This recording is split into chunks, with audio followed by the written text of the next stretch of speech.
So proceed na tayo guys sa clue number 1. So for our clue number 1, pupunta tayo ng Arcadia.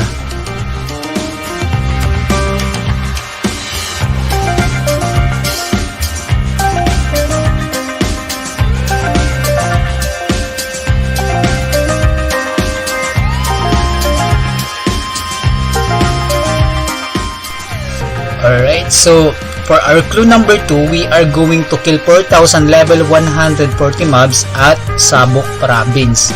So ito yung yellow boss dito sa may Sabok Province. Kung mapapansin nyo, meron ditong naliligaw na level 140.